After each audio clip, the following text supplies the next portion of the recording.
urabyumva uko nyine amubonye yumva ko ari Yesu yabaye Yesu kandi nawe nujya bibwiye nawe nawe akumva ko akama ari yabaye Yesu Urumva? akama yumva yabaye Yesu hari ikintu tuba twiga umuprofeseri yigeze kutubwira ko umusazi yigeze kuzamuka muri etaje afata umwana kandi yari ahasanze gatoya aravuga ngo agiye kugatibura abantu baravuga birananirana kujya bari hajya haserutse undi umusazi mugenzi wiwe none habona sene uko ihaye igenda ariko nubwo bameze gutyo baba bagifite nk'utuntu tumwe tw'ubwenge dukeya ngo arangize abwira wa musazi ati shira uwo mwana hasi utamushize hasi kurabona runo gwembe ngiye gukata iyi nzu ari wewe n'uwo mwana mwese muragwa yamazamura amaboko ngo mbabarire ugwembe ati etaje ugwembe ngiye gukata urumva ngiye gukata ibi bintu iyi nzu yose muragwa nawe umwana aramurika. Hello guys, amakuru mufite mumeze gute? Murakomeye? Turabasuje cyane aho muherereye, tubifuriza ibihe byiza, mubona Imana mu buzima bwanyu. Abari guca mu buzima butaboroheye mwihangane, n'ukuri hariho Imana izi bigenza neza, nubwo uyu munsi bitameze neza ejo bizagenda neza. Abamerewe neza mukomeze mumererwe neza, Imana ikomeze ibiteho. Turagarutse dufite umutumirwa wacu hasanzwe iwe ni nyiri cano ego araje, hari ibyo nifuza yuko tuganira. Karibu cyane. Murakoze kuduha ikaze. Umeze neza? Ndabona uberewe cyane uyu munsi, warengesheje. Murakoze cyane. Ariko niyo ngeso yawe niko wamye. Niko bimeze. Ni Yesu ubikora. Imana ishimwe kandi akomeza abikore, komeza ubegwe kugeza imvi zibaye uruyenzi. Hanyuma uyu munsi nshaka ko tuganira, icyo nshaka ko tuganiraho ni kuri meke yawe cyangwa se ku byo wigiye. Nshaka kumenya umupisikologe ubundi ni umuganga ukora mu bitaro, ni umuganga wigiye nawe gutera za serumu, cyangwa se umupisikologe niki afasha iki? Tuvuge mu buryo bwo mu bitaro, umupisikologe ajejwe. Murakoze cyane, reka tuganire kuri iyo topike muvuze. Muvuze ngo ese ubundi akazi k'umupisikologe ni akahe? Nawe ni umuganga uvura cyo kimwe n'abandi, wotera inshinge. Ni topic nziza, reka tuyisobanure n'abantu bumve wenda role yiwe, ibyo akora n'uko abikora n'aho abikorera. Ni ukuvuga ngo ubundi umupisikologe ahantu hose hari abantu, duhere mu miryango yari ikwiriye kuba uko nino muri Afurika ibintu biteye imbere, abantu ntibagira umuganga ubakurikirana iby'ubuzima ngo barebe, mbese nk'umuganga wa famiye nka kuri abandi hanze usanga bagira umuganga witwararika ubuzima. Niko no mu miryango hari yakwiriye kubamwo abapisikologe. Duhere mu ngo hari igihe usanga harimo kutumvikana, hari igihe biva ku mudamu n'umugabo we, hari igihe biva mu bana ugasanga hari ibintu bitagenda. Icyo gihe rero iyo abantu basanzwe babizi, buriya barafasha ikintu nyine, kuko ibintu byinshi bagenda bakora n'inama ziriya kansilingi, n'inama baha abantu, kuko baba babizi, bamenya impamvu zituma abantu wenda batari amboterme. Icyo gihe bafasha ya miryango kugira ngo ikomeze kubana amahoro, kuko twagiye tubivuga kenshi, turavuga ngo iyo hari imvururu mu muryango, umugabo n'umugore bafitanye amakimbirane bagwana, turavuga ngo icyo gihe usanga ingaruka za mbere abahura nazo n'abana ugasanga mu mashuri nta musaruro, kuko iyo bari hariya umwana waraye yagize veki, ababyeyi baraye bagwanye, iyo ashitse mu ishuri we n'igihe bari kwiga iwe urumva agarura bwa buzima bijya yabonye.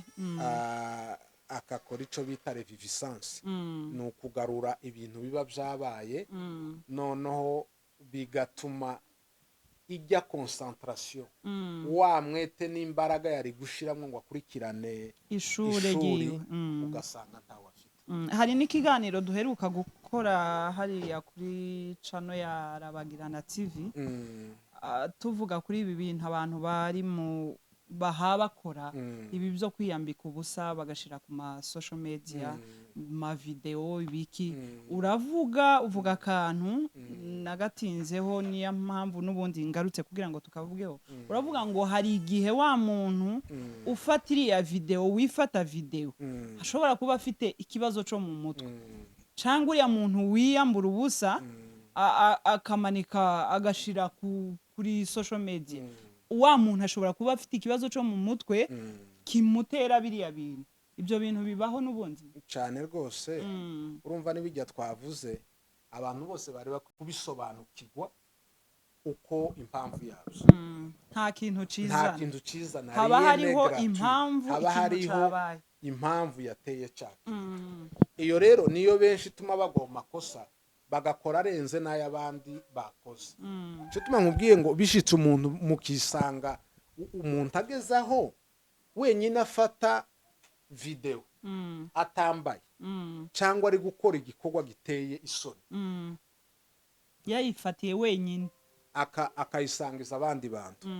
Icyo ni ikintu cyari gikwiye kukwemeza ko wa muntu afite ingorane ashobora kuba agwaye mu mutwe. Urumva rero muri bya bibazo ibyo byose nyine hari yakwiriye kuba hariho abapsikologe bakompanya abantu, kandi muri ziriya ngorane niyo zanabaye naho nimba ari umugore wasohoye iyo video cyangwa ari umugabo deja urugo rugiye kugira ibibazo byo gutandukana, hakagombye kuba hari umupsikologe ubafasha kubaganiriza agakora icyo bita mediation familiale akagerageza kandi kugira ngo asubize hamwe wa muryango.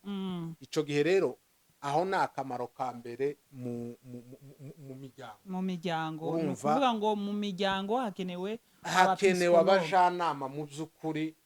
Buriya ingo nyinshi dufate duhere ku bakozi b'Imana nk'abapasiteri cyangwa n'abandi bantu b'inshuti. Buriya hari igihe ibibazo tuvuge abantu bose bagiye mu makwe bagira bapare ba marere, bariya ni abantu baza bazi iyo hari ikitagenda bafasha ba bantu kubumvikanisha bakumva kandi bagasubira akabana neza. Icyo ni ukuvuga ko ahantu hose hariho necessite nubwo tudafite amakuru ahagije, ariko mpereye mu miryango ngiye mu mashuri gutsindwa k'umwana no kutumva kwiwe mu ishuri si ikintu gusa umwarimu agomba kurebera aho hafi ngo avuga ati uyu mwana nta bwenge afite yakagombye gukurikirana, kuba akora icyo bita le visite à domicile, akagera mu rugo iwabo akamenya ngo ese uyu mwana agira ababyeyi d'abord, ababyeyi biwe ni bande, ese nimba bafite babanye gute. Buriya icyo ni impamvu imwe umwarimu nawe hariya mu ishuri hakagombye kuba hariho abapsikologe bafasha abana bafasha n'abana. Ni ukuvuga ngo hariho abarimu ariko hategerezwa kuboneka n'umupsikologe w'ishure cyangwa w'amashure yose, umupsikologe cyangwa abo bita ngo ni abasista sosiyo.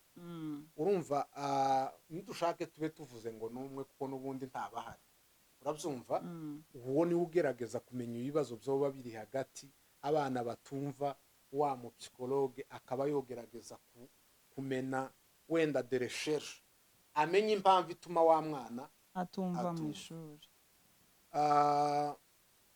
hari abarimu bafrustra abana, abarimu nabo bakara bituma babana bigishwa na wa muntu badashobora kumva kubera ko bazi yuko ari terabwoba abashiraho nimba bakubita umwana gusa aje kumva kuja ku ishuri kuko afite umwarimu mubi akumva ibyo biramubabaje, noneho nabijya yiga ntibyinjire mu mutwe kubera ko afite umuntu mubi ukurikirana. Mu rusengero nk'ibi wari uvuze, mu rusengero bari bakwiriye kuba n'ubundi wenda abapasiteri barabikora, bashobora kuba babikora gusa batabikora mu buryo bwa kinyamwuga, ariko cyagiye kuri ofisi iyo umukristo aje akaza kubwira pasiteri akamubwira ikibazo yoba afite kimugoye, gutya bahaye akora akazi nk'ak'umupsikologe nibyo ego kamubwira ngo njewe gutya kuko baraza abakristo baza bakabwira ba pasiteri ego n'ibi byinshi ubona abantu bikora mu makanisa n'ibindi ariko urumva ko ku ikanisa wenda ntihakeneye umupsikologe kuko hariho ba pasiteri ntacyo kuraho presence y'umupsikologe ngo nuko ari pasiteri pasiteri afite ibyo yofasha ariko kandi umupsikologe nawe afite ibindi yofasha kuvuga ngo pasiteri hirya y'ibyo y'inama iwe aranasenga ariko umupsikologe iwe nuko agira abantu inama ubu ibintu byinshi ubona mu makanisa abantu bavuga hariya cyangwa bakora buriya nuko abantu gusa bakunda kubifata mu ikanisa tukemera tukagira icyo bita ngo ni croyance dogmatique ni ukuvuga ngo umuntu yavuze ikintu mu ikanisa duhita twemera ntawe uzimukontredisa habe niyo yoba abeshe ntawe mubwira ngo wabeshe ariko hariho ibintu byinshi abantu baba bari hariya bafite ingorane zo mu mitwe hari umukozi w'Imana umwe wanabivuze aravuga ngo buriya ngo abantu baba bafite utudoze tw'udusazi mu makanisa biriya tubona ibisirimba ibiki abantu ko bashinga amaheneka mu ikanisa niwe aravuga ngo buriya nta bapsikologe bari mu ikanisa bo habaye kugira ngo bafashe bariya abantu bakora biriya bintu kuko bashobora kuba baragize akadoze k'ubusazi. Reka nkubwire umunsi umwe muri kiliziya katolike padiri karasoma misa karigisha wa mupadiri kujya haya asoma misa ari kubwiriza tubyite ko ni ukubwiriza ariko yigisha umunyokuru umwe umugore we n'umukecuru atangira kurira noneho ngo arire padiri ati yafashije padiri tuyu muntu yafashe aravuga ati ntugende tutabonanye nze kumubaza numve wenda kurira yoba yafashijwe cyangwa hari n'ikindi kintu nyine cyoba kitagenda nze kumufasha noneho ngo baje kuganira mubajije tese none ko nabonye igihe nabwiriza warize cyane ko wazurira ikibazo ni iki atoya enjewe icandishije si ikindi ati hari igihebe cy'ihene cyanje suguru banibye ati yari ifite ubwanwa bumeze nk'ubwo bwawe ati buryo ari kubwiriza rero nakubonye ngo nkubone nama nibuka ico gihebe cy'ihene banibye noneho numva nyine gandababaye ndasubira nibuka ukuntu banibye ni ukuvuga ngo uriya mukecuru yaravuze ngo ihene yiwe irasa na wa mupadiri yari afite ubwanwa bumeze nk'ubw'igihebe cyiwe cyari gifite urumva rero ico gihe umuntu wese ukoze ikintu hariya niko ijya navuze ngo rien gratuit ni ukuvuga ngo mu ikanisa buriya hariho abarira batarijijwe n'umunezero barira bibutse ibintu byabo biriza abantu bafite amadepresiyo bafite ibintu byinshi hariya rero bahashitse njewe reka nkubwire ikindi kintu abakolege twabanye barabizi abavandimwe ahantu twasengera nkiri umuetitiye nari ntararangiza ishuri mu ikanisa twagiraga umuntu uzi ushima chaque dimanche wa wundi waramumbwiye ariko iyo ashima abantu bakabifata ko nyine ari mu bubyutse ari nko mu bihe byiza byo gusenga ariko jewe numva ibyo avuga kumva harimo amaderire amarisination amayilizio tangira kubabwira tuyu muntu baza bamuha gushima chaque dimanche ni umugwayi abantu timwebwe bakishobora kera wari waratangiye wari nari umuetidia niga urumva icyo gihe nimba nari muri premier licence simbizi ariko nibyo twiga ko je nari maze kubisobanura ego noneho nje nkababwira turiya muntu aragwaye nagerageza kubasobanura ntibabyumve ngo namwe wa psychologue ndimukabona abantu bose ngo muvuge ngo baragwaye ubundi abantu bose n'abagwayi gusa degré ziratandukanye kandi tugwaye différemment abantu bose baragwaye tout le monde est malade mais les degrés qui se diffèrent est différent ico tugwaye ni à des degrés divers et différents yego nukuvuga iki buriya umuntu afite akantu k'agafori muri we uko akugira nje singafite ariko nanje mfite akutagira ariko na Bibiliya bivuga ngo umutwe umwe wibwira ibisazi buriya nukuvuga iki abantu benshi bafite ibibazo ariko ntibafite ababumva abo bitura bagomba kubafasha. Hanyuma byaje kugenda gute rero? Nkababwira ati uyu muntu yaramaze kubona yaragwaye ufite ingorane, kuko mu byo avuga nje numvamwo amaderire. Derire ni ukuvuga ngo ni perte ya sens de la réalité, ni ukuba utakiyaho uvuga ibintu bifite uvuga ibyo ubona ibintu bitarimwo logique. Hanyuma rero icaje kubemeza rero nta gihe byatwaye mu gihe kigufi, wa muntu ubugwayi bwaragaragaye, atari bya bindi ga noneho zo gushima shaka ko ndanga kubivuga, novuga ibyo yagiye agaragaza wenda abantu bamumenya, ariko reka wenda pour les principes de confidentialité mbirekera. Ariko abantu bose barabimenye, baza kumbwira ati monsieur ibyo watubwira twabibonye bizagaragara. Ni ukuvuga ko ahantu hose rero aya mateme, izi ndwara zo mu mitwe, umuntu ashobora kuba yagwaye yagize psychose ku rugero egi cyangwa schizophrenie. Muri ya madelire yiwe hari igihe hazamwo le delire lerige, akamahinduka umusenzi, noneho akamahengamira mu by'Imana kandi yaragwaye, kwitwaza ibintu imisaraba n'ibindi byinshi. Umuntu aragwaye ariko mwebwe kubera ko avuga mukumva karasenga, ariko ndatekereza ko wigeze kugera hariya kwa Rojanti, wabonye ukuntu bamwe basenga, wabonye ibyo baza bakora. Nabonye bamwe umugwayi umwe akamayita uwundi ngo ni Yesu, yarangiza noneho abavandimwe bamufata kubera ibintu ahakora, akamasenga wa wundi ngo Yesu ngo ntabara. Noneho na wa wundi akamahinduka nyine Yesu, akamaza aje kumutabara. Ni ukuvuga ngo ntibyoroshe. Buriya ni ibibazo bari abantu rero baba bataye icyo bita bakicigenga. Ni ukuvuga ngo uku twebwe tubona ibintu siko babibona. Urabyumva? Uko nyina amubonye yumva ko ari Yesu, yabaye Yesu, kandi nawe nujya bibwiye nawe akama yabaye Yesu, akama yumva yabaye Yesu. Hari ikintu twiga, umuprofeseri yigeze kutubwira ko umusazi yigeze kuzamuka muri etaje, afata umwana kana yari ahasanze gatoya, aravuga ngo agiye kugatibura. Abantu baravuga birananirana, kujya bari hajya haserutse undi umusazi mugenzi wiwe. Noneho abona sene uko ihaye igenda, ariko nubwo bameze gutyo baba bagifite nk'utuntu tumwe tw'ubwenge dukeya. Ngo arangize abwira wa musazi ati shira uwo mwana hasi, utamushize hasi kurabona runo gwembe ngiye gukata iyi nzu, ari wewe n'uwo mwana mwese muragwa. Yamazamura amaboko ngo mbabarire. Ugwembe ati etaje ugwembe ngiye gukata, urumva? Ngiye gukata ibi bintu, iyi nzu yose muragwa nawe umwana aramurika. Urabyumva rero ni ibintu biba bishekeje ofete. Urabona nka kuriya we wigeze ubibona,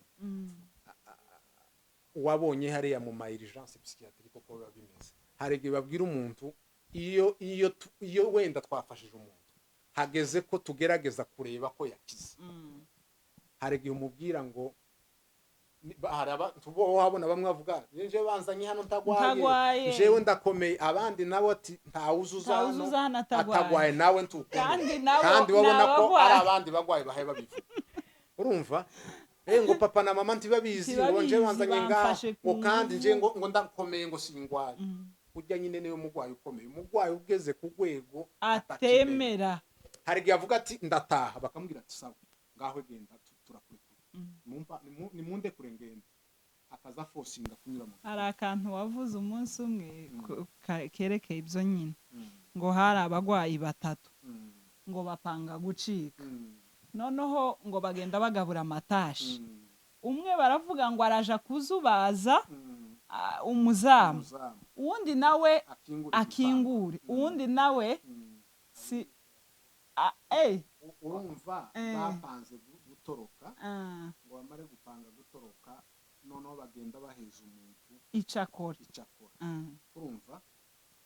Umwe arafata umuzamu, urumva? Uwundi nawe akingura, sinibuka indi tashe yujya wa gatatu, ngo bashike yajya babura umuzamu, basanga nta muzamu uhari, ngo babura umuzamu gati telescope ntikire isi birarangiye kandi urumva ko nibwo bwari uburyo bwo kugira ngo bagende kuko nta muzamu wari uhari noneho babuze umuzamu kugira ngo wa wundi atangire amufate kumufata urumva uko ubwenge buba bumeze n'ibijya wenda navyo sinzi ko twigeze kubikoraho hari nk'igihe tubaha teste mukamubwira ngo nakorope ariko mugafungura robine quelque part noneho yarangiza kugira ngo mumenye ko yakize iyo ari umuntu wakize aza yugara robine aza abanza agafunga robine akabona gukoropa ariko iyo akigwaye akomeza gukoropa hari igihe nk'abariya les malades agressifs bahe bavuga ngo barica abantu ushaka kumuheza enkuto igisu bamubwira se kiza gikora iki iyo akubwiye ngo kiza cica abantu seke ni umugwayi kuko baje kubwira ati iki kirafasha gukata imbuto ibintu bene ibyo ngibyo seke abari ameliyo pumne pa wenda traîner tuvuge izorora aho narimvuze mu bitaro rero uriya hariya mu bitaro urugero hari nk'umugwayi bavuze ko bagiye kugirira operation baramucukura uriya mugwayi agomba kubona umupsikologe umutegura akamubwira ngo bitewe n'indwara ufite kugira ngo gukorera amputation bagiye guca wenda ukuboko bagiye gucukura kugira ngo indwara ireke gukomera niko kubaho kwawe hari abantu babihakana bakangatije bakunca ukuguru mureke n'iki umupsikologe rero role yiwe hariya mu bitaro nukumvisha wa muntu ko iriya operation bagiye kumukorera ari bwo bufasha bwonyine bwo mufasha barangije nanone kumugirira ijya operation abaye gikimuka buriya buzima nabwo ategerezwa kuba akompanye n'umupsikologe kugira ngo atagira depression cyangwa biriya by'ama état de stress post traumatique bagiye kuanonsa umuntu ini maladie chronique kumubwira ko bapimye basanga wenda afite diabete bapimye basanze afite cancer bapimye basanga afite sida n'ibindi z'indwara zose ziri chronique buriya si ngombwa ngo bahite bamubwira uhita umubwira aho ngaho birasaba kumutegura ukamubwira sanze ufite indwara imeze gutya kuko nimba umubwiye mu buryo budateguye arisanga yagize ikibazo cya depression kuko tiwamuteguye nico gituma umupsikologe mu bitaro arakenewe hari ugutegura bari abantu bagiye kubagwa na nyuma yo kubabaga nimba araba bagiriye ama amputation bacinka amaguru cyangwa amaboko nanone akagerageza kubafasha ukomeza kumufasha nimba ari diagnostic bapojeje hari resultat zije basanze umuntu afite iriya ndwara chronique nabyo birasaba kubimubwira bakabitegura ikindi rero hari abantu benshi banga no gufata iriya miti iriya traitement à long terme babwiye umuntu ngo kugira ubeho uzomwa imiti kugeza upfuye ubuzima bwawe bwose uri sanse kumwa umuti hari benshi batabyumva bituma biyaho mu bitaro twebwe twagiye tuhakorera turabizi hari abagwayi benshi bagiye bazanira imiti bakagira ngo yeme yayimwoye akayishira munsi y'igitanda byazaga bimenyekana umuntu yapfuye baza kureba bagasanga ya miti yose uko bazaga bayigeza mwana bakamuheza wenda bagira ngo ni umuntu uri amezire ashoboye kuba yomwe noneho yabikora bikagenda gutyo nyuma umuntu yapfuye kandi abaganga iyo bari bavuye bagasanga bijya bakoze imiti yose kuva kuri doze ya mbere yarayitaye ntayo yigezamo urakoze cyane ibyo rero nibyo bibazo biba bihari bituma nyine aba psychologue baba hariya kugira ngo bafashe abantu turashimye cyane kuri iki kiganiro duhaye buriya hari umunyamakuru umwe numvishe abaza umuntu ngo ese nyine avuga ngo hakenewe aba psychologue numva ngo aramubaje se aba psychologue dufite benshi muri Afrika abanyafrika ko dukeneye aba psychologue dufite benshi uriya muntu numva aramushubije ngo si benshi bahari oro ni benshi na aba psychologue benshi bahari imiryango ibakeneye ni mu bashaka kuko barahari abize psychology ni benshi cyane batanafite na ya mirimo rero turakangurira imiryango ibakeneye aba psychologue barahari duhereye kuri kuri wowe turi kumwe hano n'abandi benshi uzifuza umupisikologe, kuko abantu ubu nyine bafite ibibazo byinshi bikeneye ko babona abapisikologe. Rero abapisikologe barahari ku bwinshi cyane, ntituvuga ngo abanyafurika cyangwa ibihugu dutuyemo ntibibafite, barahari benshi cyane. Iyi ngo zibashaka cyangwa se imiryango ibashaka baruzuye, abantu batugane, abantu basaba ubufasha ubwo bifuza. Rero turagushimiye cyane, urakoze kuri iki kiganiro duhaye. Murakoze namwe, turabashimiye.